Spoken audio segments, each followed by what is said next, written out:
So good day to you all. Thank you and for joining us on this bonus session that we have. Sally here with Your Blissful Journey, where you're supported and guided as you realize and release the who, what, and why of your pain so you can break free and heal. Today, we have the pleasure of hanging out with Uros. And this is a young man who, the minute I met, I knew he had something to offer you. When I heard his story of overcoming incredible pain to transform his life, I knew you had to meet him. He's on a mission to shift the energy of the planet through people like you who want to create their heaven on earth. So welcome, Uros. It's so wonderful to have you here. And I would love for you, to me, your name is so musical. Would you mind saying your name for us, please? I did not want to Anglicanize your name. How do you say Okay, first, thank you, Sally, for inviting me. And yeah, my name is Uros. Uros. Thank you. Uros, yeah. I mean, I can also tell you the last name, which is even harder, but okay, Uros Brezavscek. Isn't that beautiful? Yeah. Yeah. Thank you, Uros. You're welcome.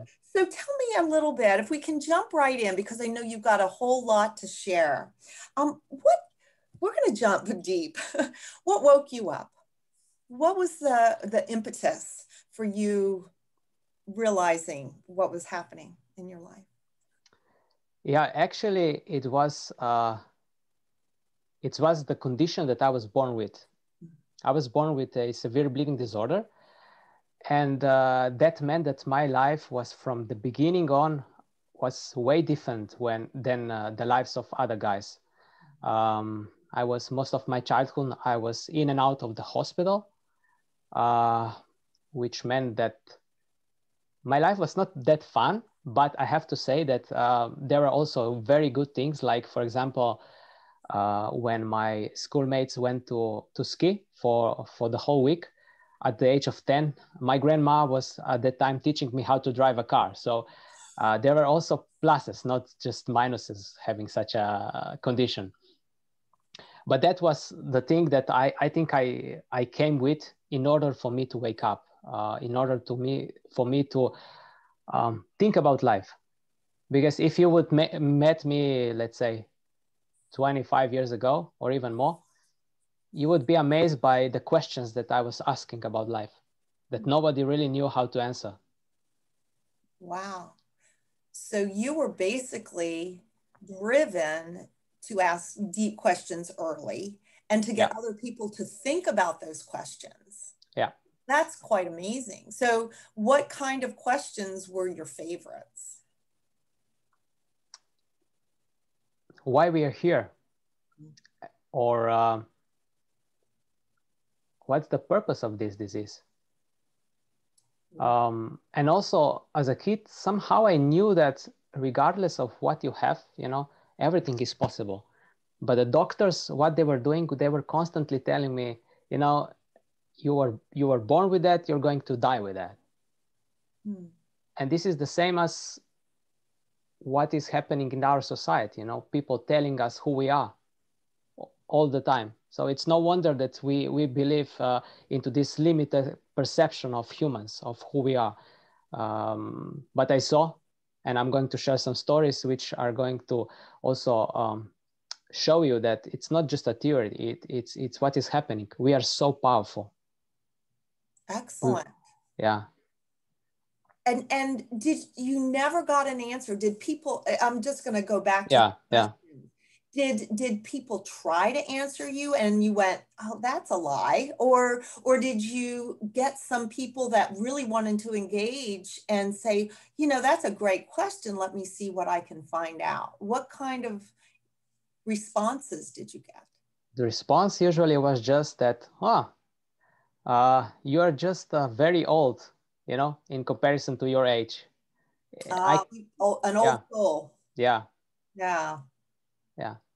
Wow. So nobody told me any answer to to the questions I had. People just love to hang out with me. Those who were open-minded, you know, they just love to be around me. It's still happening nowadays. So I guess, yeah, I was meant to ask the questions and answer them by myself. Right. So you had to go searching for your own answers. Yeah. And yeah. how did you come across the answers? What did you do? Or what happened next, I should ask. What happened next was that, you know, everything that I'm telling you right now is from the perception that I have, right?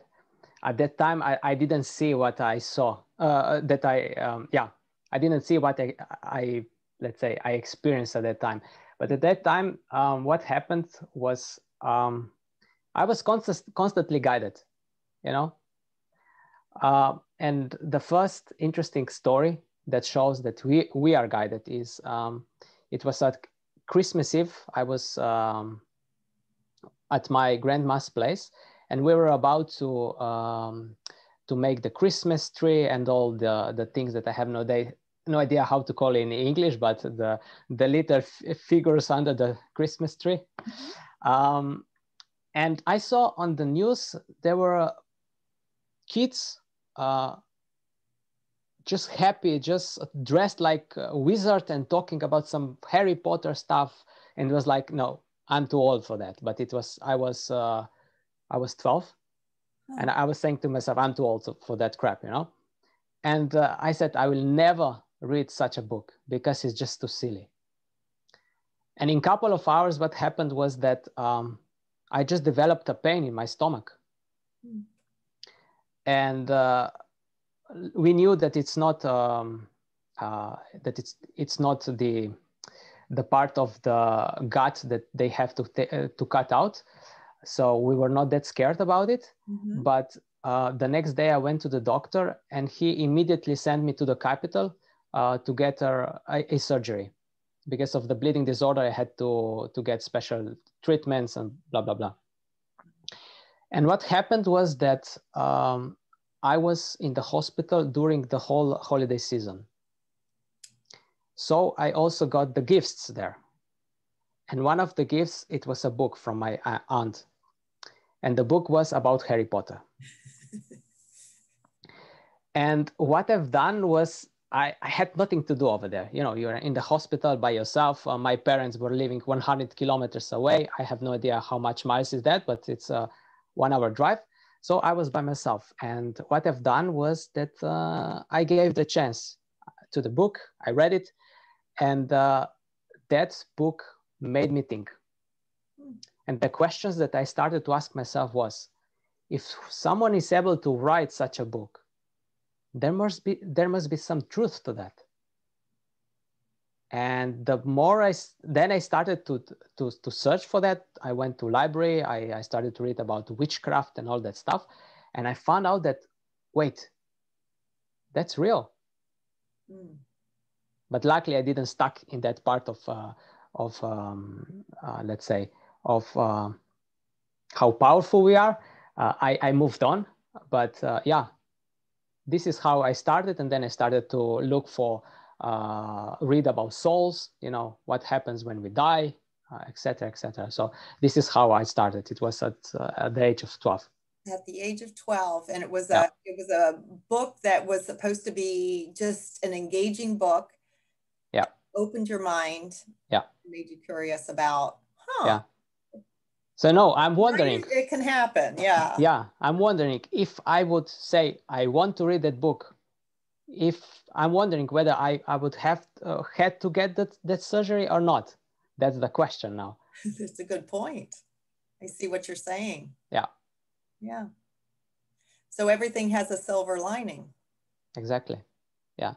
Interesting, interesting. And so then you got into reading about what happens with our souls and all that. And so then what was the next?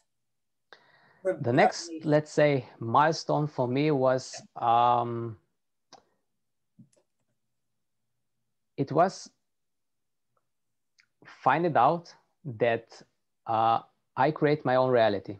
Even though at that time I had no idea that this is what it means, but I always love to listen to to songs that are played by a type of accordion.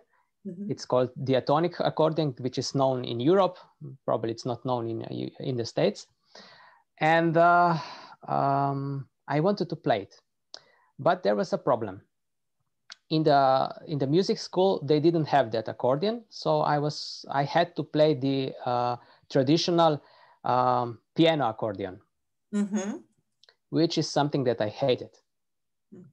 I really hated. And what happened was that I didn't want to study the musical theory and all this stuff, and my grades were very bad. So my mom had to take me to a friend who gave me instructions so that I could somehow pass the exams. And what happened when she drove me there? When I was exiting the car, I hit my elbow in the car, and because of the bleeding disorder, I started to bleed in my elbow. And because of that, I developed a vicious cycle, basically, that I couldn't get out of it, that I had so many bleeds in my elbow, and I couldn't move basically, I was able to move only this way. Yeah. No more. And this thing allowed me to then quit the playing the accordion.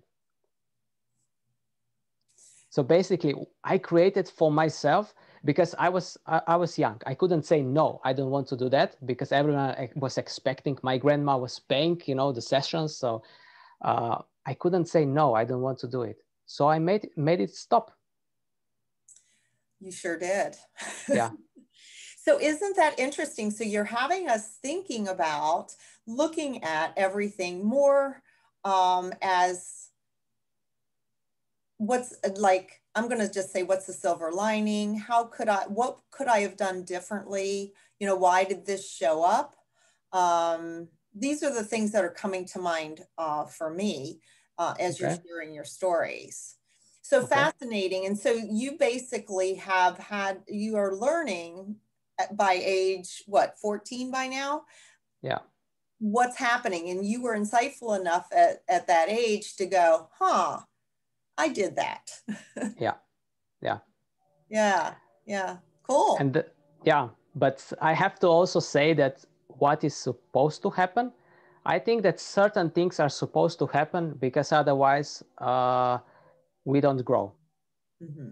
Because we live in a world that programs us to live in a certain way, but to go out, let's say, of the matrix, something has to happen. And the next big thing for me was that around the age of 14, I couldn't run anymore because of the pain, and I hardly walked. That was a big it was a big win for me, in terms of my grandma was trying to stop that. I was at the time I was skateboarding, which is something that I'm not supposed to do, and she was really trying hard to stop it. And if you would know my grandma, you would know that she is a woman that achieved everything in her life, and she should somehow stop it, but she was not able to do that. I don't know how it happened, but she was even crying in front of my parents, stop, to beg them, to stop Uros do what he was doing, because he's going to destroy his life, basically. Right. But she couldn't stop it. And this is that's why I say that some things are supposed to happen, because we can get some learnings from that. Right. Not learnings, but the better word is rememberings. We remember again, because we are in the process of remembering who we are. We are not in process of learning. If we are in process of unlearning what we learned so far. Because as a kid, you already knew who you are. You already knew how powerful you are. But then, you were looking at your mom, at your dad, at surrounding. You were copying them. The first 7 years of your of growing up, you're basically like a sponge. You're just taking all the information in, which is great because it helps you to survive. Yeah. But it currently in the current let's say society, it helps you to survive, but it doesn't help you to thrive. Right. I mean, that goes way, way back too. I think it was like it was safe to be in the familiar, because if you went outside the tribe area, that was unfamiliar territory, and who knew what would happen? You know, who knew the Exactly. dangers out there? And so we are used to being in the familiar. Yeah. That's where we get stuck as well. Yeah. I'm loving these stories. So what would you, if I can, Yeah. what are your steps for unlearning? I mean, how do you see the unlearning process? Anything you can share around how can it be easy to unlearn? You know, I'm going to say about it towards the end. All right. Yeah. All right. Yeah. I'm jumping It's going to ahead be then. better, because otherwise I'm going to spoil everything. Okay. Let's not do that. So Okay. you go right ahead. Yeah. So yeah, I'm going to continue with the process of how I was in a way unlearning without knowing that I'm unlearning. Mm-hmm.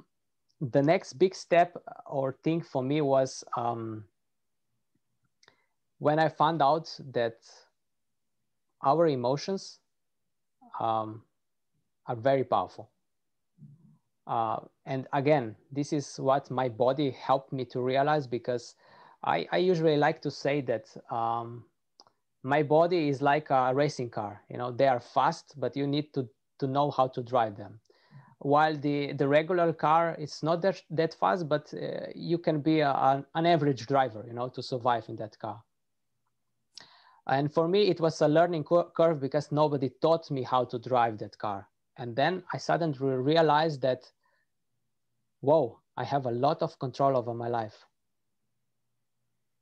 And this happened thanks to a girl that I really liked at the time.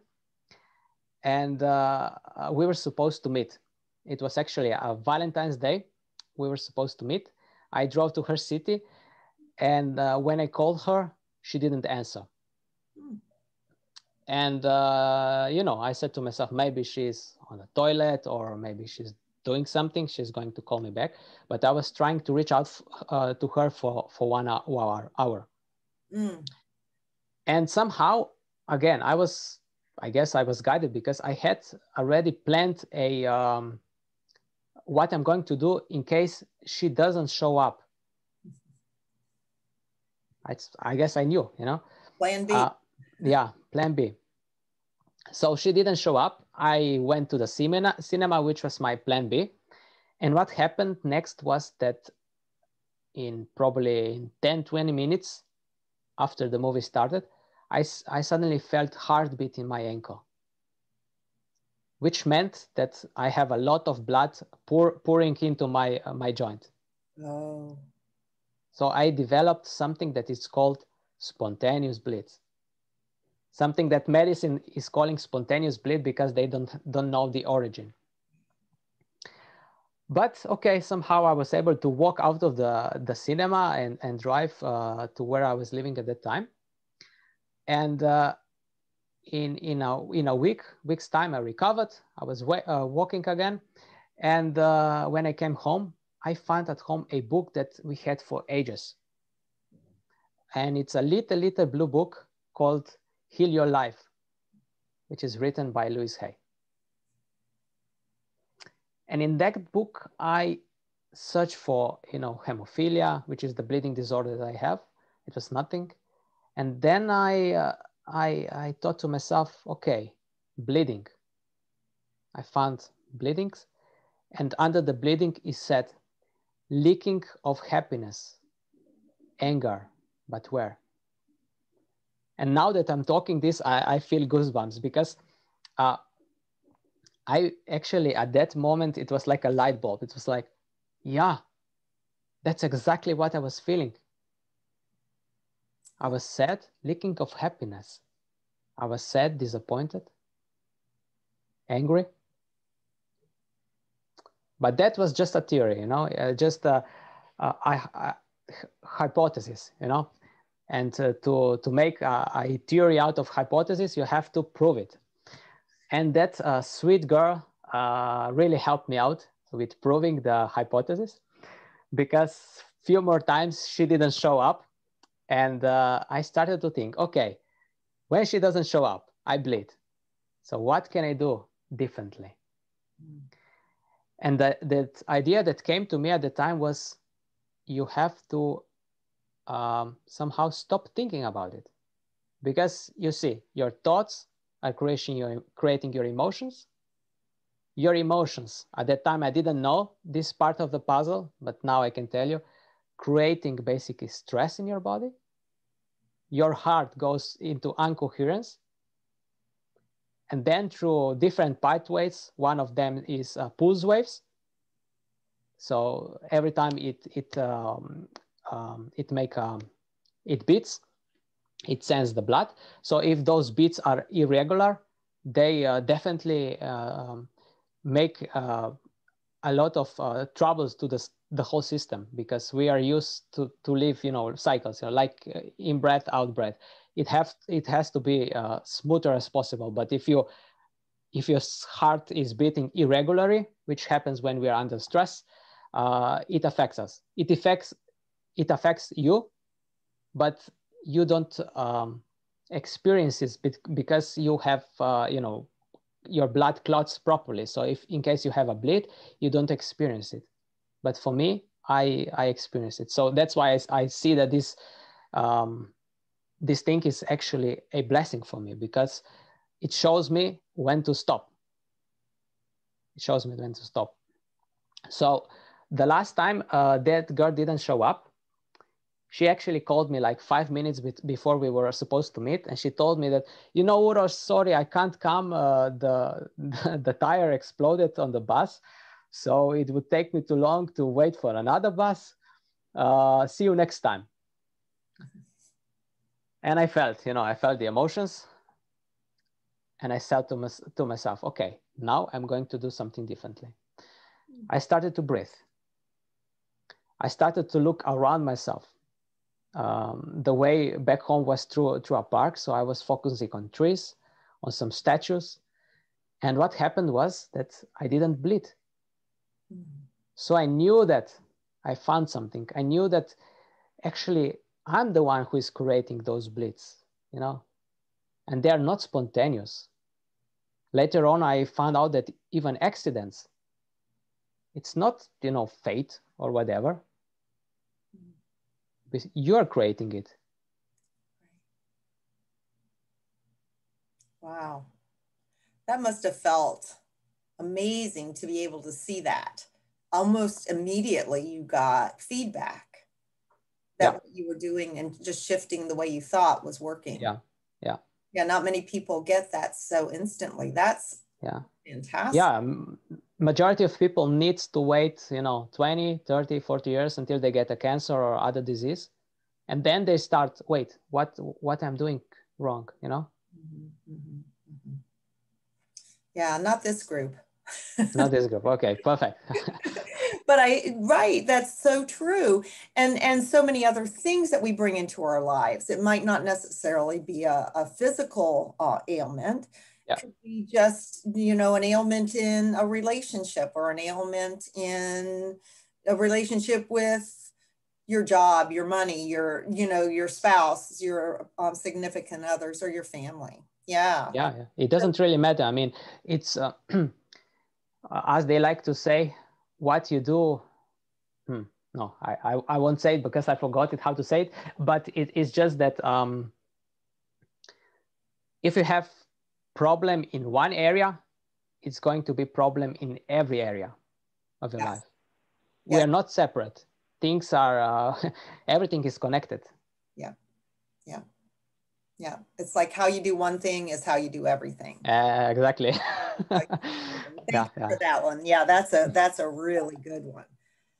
Wow. So far, you've told us we are really powerful. We create our reality, and our emotions are what can guide us into that power. What else? Emotions are actually what is telling us whether we're going into the direction of the life that we want, or we are going away from it. Okay. They tell us which direction we're going. Yeah. Okay. Okay, good. What else? So what's next? Okay. So yeah, that was one win. And because before that, it was another interesting story that actually the bleed that I had in the cinema stopped it. But as I told you before, I was not able to walk. I was hardly walking, and I was really in pain. And I went to a energy healing session. It was actually a week of energy healings. And what happened was that all I was doing was lying on the floor, and the woman was doing some energy work. It was a group setting. And it was interesting because already after the first session, my ankle was able to move freely, which was something that I didn't experience for years. Because usually before I stand up or before I stood up, I had to circle with my ankle to be able to walk, right? And after the first session, I could move it freely. After the second or third session, there was no pain. The pain was totally gone. And that made me think, how much, what really influences that we experience pain? Because I had still the same joint. But only that energy session. Later on, a few years ago, I reached out again to that woman, and she told me that she was using different energy techniques. She couldn't tell me which one she used, but yeah, it showed me that if something is on physical body, it doesn't mean that it has to influence you. But then the bleed came and the pain came back. Interesting. Did you find out? Yeah, so go ahead. Did you find out what caused that to come back? I think that probably the woman, what she did was she released some beliefs or some energy blocks, and with the bleeding, they came back, I guess. That is my guess. That is my guess. Yeah. Yeah. So our physical bodies, we have control over with our mind and with our beliefs. We can control our bodies. Yeah. Okay. And the life. And our life. Yeah. Okay. So if I continue where I left, was that despite knowing everything that I knew at that time, I still was not able to get rid of the pain which came back after that bleed. Yeah. Until a day when the pain was so hard that I had tears in my eyes, and I was stopping in the middle of basically not of the street, but on the sidewalk. And I said to myself, I can't live this way anymore. And that evening, I went to the internet. I somehow searched for a way to help myself. And I came to a book about sacred geometry, Merkaba, and all that stuff. And even though that book didn't really help me, a few years later, because of reading that book, I went to a workshop where we were working with our hearts. And at that workshop, I heard about raw foods. Raw foods. Yeah, which it was another guidance. Because before the workshop, somehow I started to get those messages in YouTube, about raw foods, blah, blah, blah. But for me, it was crazy and crazy idea. But after the workshop, it was so logical that I tried it. And in a week's time, I was rid of all the pain and I was able to run again, which is something that I couldn't do for 10 years. So basically what happened was that when I connected with my heart, I really connected with my guidance, and I got the message, change your food. And it helped. But we all know food is medicine as well. So for me right now, the next step is to transcend, the food, and be able to live pain-free, also living on a standard diet, which is something that I don't want to go to, because I think when I was called to eat this way, and I really love it because I think it also helps with the energy and everything. Yeah. So you listen to yourself. Yeah. And you'll listen to yourself when it's time to change too. Yeah. Yeah. More and more. I mean, there are times when you are like you're trying to go through the wall, as we say, because it's more comfortable. But when you really connect with yourself, you get the guidance. You know what to do next. Right. We always know. We just have to learn to listen and trust. And so you're going to be telling us how you what you do, what practices you use to listen to your heart. Kind of, yeah. Kind of. Kind Because, of, okay. Yeah, because we like in I don't know why, but in society we like to say, okay, heart, it's something. We are worshiping heart. Before we were worshiping our mind, right. But it's just part of whole. Okay. It's just who we are. I mean, we have heart and brain because we need them. That's it. And let's use everything.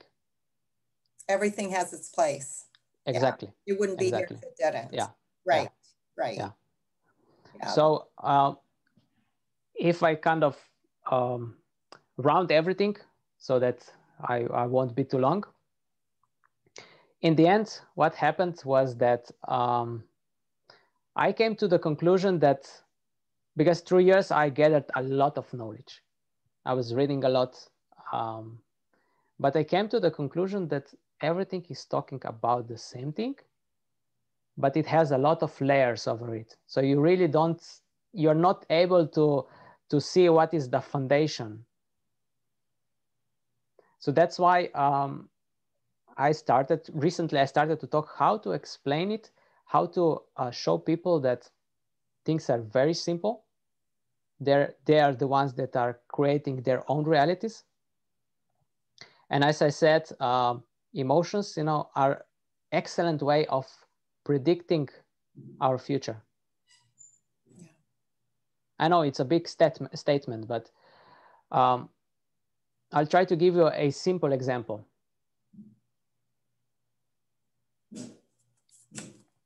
The same as I said with bleedings and stress, when I was with that girl, for example, if at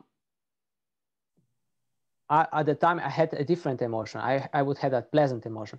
First thing that wouldn't happen is that I wouldn't bleed. So if I would feel good, I would stay healthy, right? The second thing is that everything that we do in our lives, we do because we want to feel good. So by feeling good, I would already achieved what I wanted, There would be no need to, find someone, a company or someone that would make me feel good. And later on, as I'm going to show you why, by feeling good, you're actually attracting and getting the things that you really wish. It comes. On the other hand, when you don't feel good, everything seems like it's not working out for you. If you get chances to do some, let's say, projects, by not feeling good about it, you may miss the opportunity because you are focused toward exactly what you imagined, And because it's not that way, you are, angry about it, whatever, and you don't take the opportunity. And what happens? Yeah, opportunity is gone, and you're just going down. So in the end, it happens that if you feel good, you're going to, I can assure you that your future is going to be very bright in terms of health, relationships, business, everything. On the other hand, if you feel bad, I can assure you that your health, the first thing that is going to, actually, I'm going to give you an example. A few years ago, I had a coach. He was in a happy relationship. He had a WooCommerce business. Everything was fine. And then what happened was his girlfriend or wife, I'm not sure, left him. He was sad. He was disappointed. And the interesting thing was that suddenly in his before thriving WooCommerce business, the sales stopped. He didn't change anything. He didn't change the price. He didn't change the wording. He didn't change the products. So how he felt affected what was happening in his life. And that's why I'm saying that how you feel can predict your future. Because how you feel creates your future. Right. So how you feel creates your future. Yeah. So pay attention, right, how you feel so that you can be guided to go in the best direction. Yeah, and also to attract towards yourself. And to attract. Yeah. As you know, we attract, but it's based on how you feel. If you feel good, you attract the things that make you even feel better. If you don't feel good, you attract things that don't make you feel good.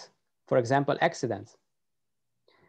For me, it's interesting. I was walking the same path from my house toward a river every day, each day in the summer. And on the days that I felt depressed or something like that, because I had a period of transitioning from a regular job to doing what I do right now. And when I was feeling depressed in the evenings, I felt that I developed some bleeds. And I didn't do anything different. It was the same path, everything. I was stepping on the same stones, but in the evening, my foot was hurting those days that I was depressed. Yeah. That's why how we feel, it creates our experience then. So that's awesome, because even though I may not notice something as significantly, as you, I could use your stories as an example to know that my vibration, my mood, my how I feel about myself, what I say to myself, what I do, all affects my physicality. And my physicality affects everything that happens outside as well. Yeah, exactly. So it's a two-way kind of street. Yeah. Okay. And I came to the point where I try to simplify everything as much as possible.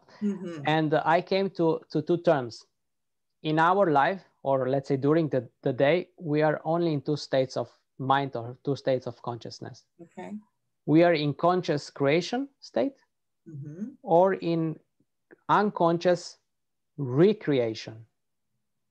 Unconscious recreation.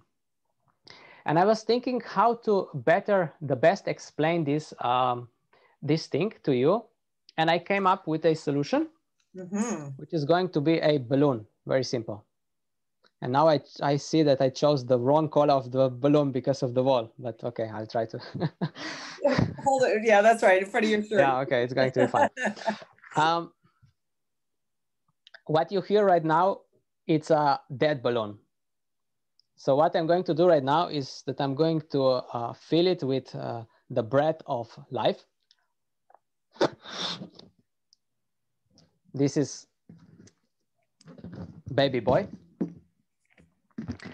And what is happening in our life, at least when we come to this planet, is that first during the day, let's say this circle is a cycle that we go through through the day.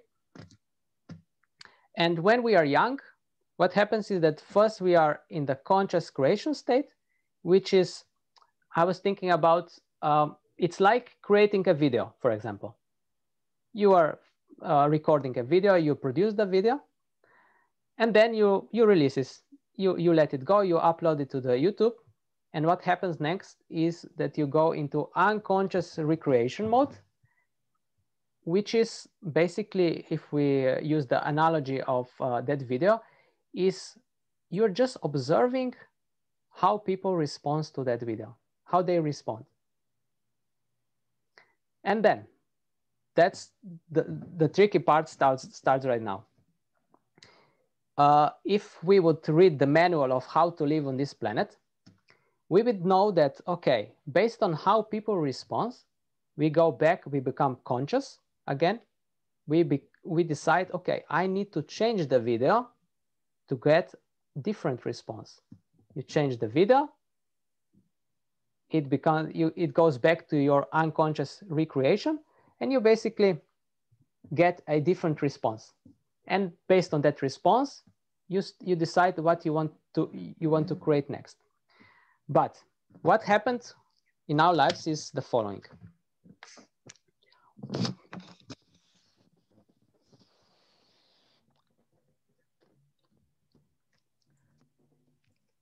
Because of all the programming and all that stuff, we forgot that of the cycle. And what happens is that we are maybe in the morning for 5 seconds, 10 seconds, maybe a minute, we stay in this so-called conscious creation mode. And then we go into unconscious recreation. And it can be that we are maybe only a small amount, like I said, maybe 10 minutes in this conscious creation mode. And the rest of the day, we are in unconscious recreation. And then we wonder why our lives don't change. They can't. Because in this state, we argue for our limitations. In this state, we say, you are wrong, I'm right. The video that I made is the best. I won't change it. It's your fault if you don't like it. So for me, what I found out, the only way is to go back to this, how you were when you were a kid, and move as many times from conscious creation to unconscious recreation, which simply means that you, in a way, you have to cut during the day, you have to become conscious and ask yourself, let's say, how do I feel right now? Because as we said, our emotions create our reality. So by asking, how do I feel right now? You find out what you are creating. Are you recreating the life that you are so familiar with? As they say, same places, different places, different faces? Or are you creating something that you really want? And the interesting part is that you don't really need to. This is what is the difference between creating from our head and from our heart. If you create, let's say, from our heart, you don't really need to know in terms of telling yourself what you want to create. Because your heart basically, based on what you already experienced in your life, your heart knows exactly what is the next thing that you wish. Because a few years ago, I read a story when a boy was manifesting, he wanted to get money. And what happened was that his parents died and he got the money, which scared me, And I know that from the polarity point of view, our mind is, or not mind, but brain is polarity. We get what we want and we get what we don't want. So if we create from heart, it simply means that all you have to do is be conscious through the day how you feel. In the morning, start your day with feeling good. Then you're going into that unconscious recreation mode. But as soon as you have a chance, try to remind yourself, how do I feel right now? What am I creating? Mhm. Because by feeling good, you already created what you want, right? Right. And I guarantee you that the things around yourself are going to mirror how you feel. It's happening all the time to me. Yeah. Yeah. So your call to action basically is, pay attention to how you feel. You are Yeah. more powerful than you think. Yeah. And so if you don't like what's happening, notice it right then and change Yeah, the but movie. not focus on it.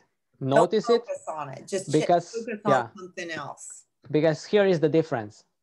What most people do, they notice it, they hang on it. Yeah. Right. And they keep talking about it Yeah. constantly. Yeah. Yeah. That's something that happens. You're absolutely right. I'm in the field of dentistry, and I'll always, people will say, "Oh, I don't want to get I don't want to get my wisdom teeth out, or I don't want to get a root canal." And it's like, why? It'll feel better when it's done. And they go, "Oh, no, I hear all these horror stories." I said, "I know. Nobody ever talks about, oh, I had the best root canal," right? They're only harping about, and so they're focused on that. So of course, if that's what you're expecting, that's what you're going to get, right? The universe delivers. Wow. Wow, well said. So that is beautiful stuff. You're really getting into some meaty how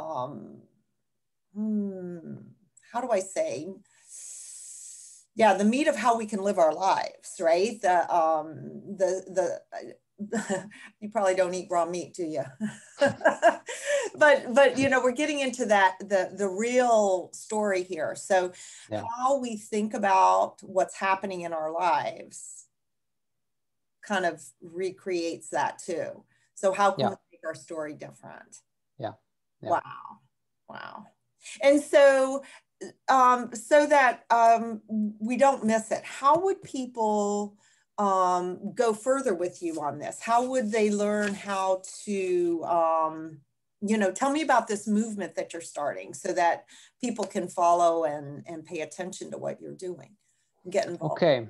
So I will start with the vision. I believe that we are the ones that we have been waiting for, to create a shift in global consciousness so that humanity remembers again the purpose of life, Yeah. the connection it has with this planet, and the power we collectively hold to create heaven on earth. And then we start to create it. So that's the vision of the movement, which basically,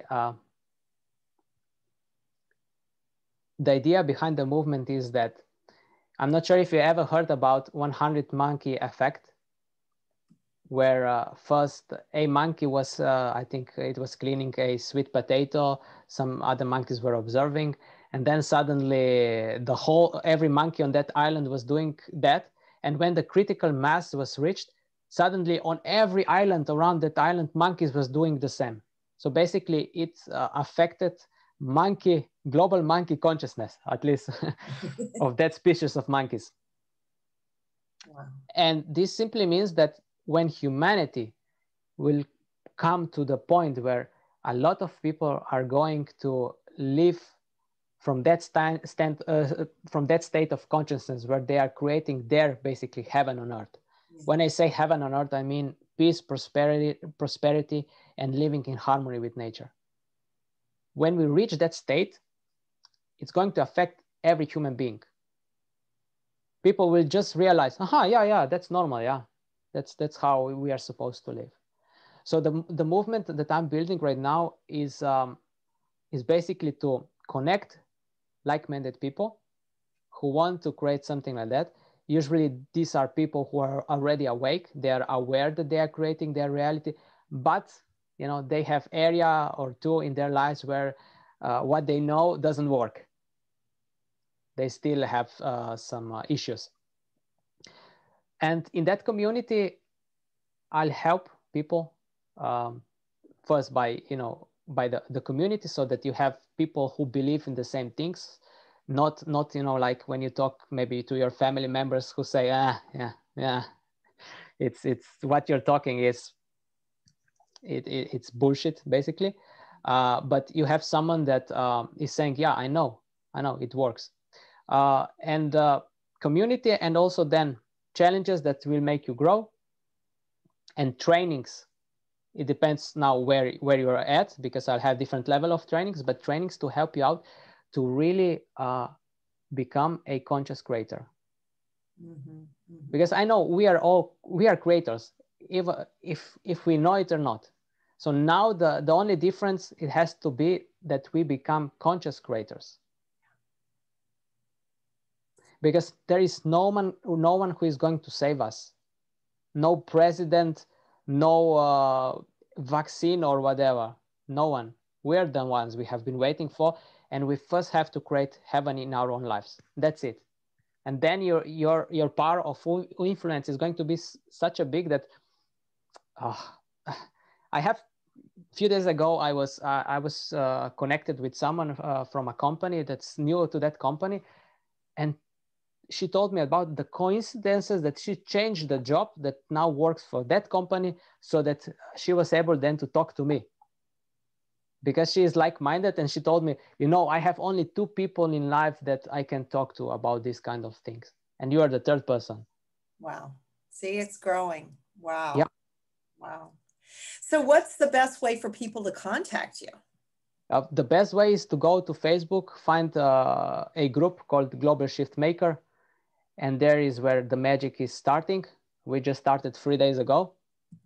Yeah, we'll see what unfolds, but I think a very beautiful things just started. So yeah, welcome. Super. I typed in the chat. I think it would be then facebook.com/groups/global shift maker. Global, yeah, shift maker, yeah, exactly. Yeah, exactly. So copy that one, guys, and check that out, and follow Uros for sure. Uros, excuse me. Thank you so much. That is super. Now, what does anybody have any questions for Uros? Any comments, any things, realizations that came to mind while you were listening in? I really have to say I appreciate the way you broke things down. I loved your story with the balloon, and it's so true. Start paying attention more often to where you are, instead of waiting it until you go to sleep and then you reboot and you start all over again, right? Yeah, exactly. I remember Louise used to say, I used to go to bed and wake up, and I'd wake up and I go, oh, another shitty day. And what did I have? Right? You are what you say you are. So that's awesome. That's awesome. So anything you wanted to say in closing, Uros? Yeah, I would like to say that I hope that I was understood, because this is my first time that I talk about the movement, about these ideas. I never told them to anyone, so you're very privileged in a way. But I wanted to say that we are so powerful, that we can create heaven or hell, basically. And nobody is going to tell you that. You have to right now we live in community where still a lot of people have no idea of that power. So by looking outside of yourself, you won't see that many example of that. That's why it's so essential that you start to listen to your guidance, because we all have this guidance. And for me, let's say guidance comes in maybe in on the car plates, when I see number 555. When I lost my job, I saw that day 555, so I knew that something better is coming towards me. I look to animals. So when I see an animal that it's not a cat, because usually there are a lot of cats, so I'm excluding cats. I get a lot of wisdom and guidance from animals. And in the end, you have the perfect guidance system, which are your emotions. Listen to them, trust them, and do whatever you can to feel good. That's all. That's, you know, there are so many teachings, so many techniques, blah, blah. At the end, it comes down to feeling good. Find a way to feel good. Use the technique that helps you the best, and just enjoy your life, because it's really something incredible. But you have to see it. Yeah. We have it inside ourselves. Yeah. Yeah. Awesome. Thank you for that. That's very powerful. That's very powerful. Oh, Kathy, yes. You have time for... I just want to say, yes, I would just like to say thank you. I really enjoyed your presentation. It was well done. And I too am on an emotional journey to help women feel emotionally empowered. And I just started a community in the last month for emotional empowerment, because I found that in 2014, I got diagnosed with multiple sclerosis. And that changed my life. And I realized too that my thoughts were creating my reality. So I changed that up. I looked for support. I created 5 pillars. And joy, when you speak into this, I'm smiling, because joy is one of my pillars. So that if I've got a down thought, or, just you have a moment of anxiety, I look around my room and I pick something that's beautiful, and that's where I'll focus my thoughts. So thank you so much. You just reconfirmed the journey I'm on. Thank you. You're welcome. Thank you. Thank you for sharing. Thank you for sharing. And I want to thank you, Uros, for showing up, and I want to thank everybody who's joined in for participating in this maiden voyage, as it were. So, Uros, I thought you did an awesome job, and honestly, thinking that I only speak English, I think I am totally impressed when somebody can speak as elegantly as you do, in a language that you didn't grow up with. So thank you. I admire you very, very much for that. That's very, very brave. So kudos to you. If you would like to learn more about what organization, as it were, brings this kind of information to you, I'd love you to check out yourblissfuljourney.com/memberships. And that will give you information about more people who are coming to share information like Uros, who are cutting edge thoughts and creators of their reality. So thank you again very, very much. And I'm gonna oh gosh, I can't take y'all off mute, but we'll all clap. That was awesome. Thank you so much. Kudos to you. Thank you. Thank you. Bye, all. Bye.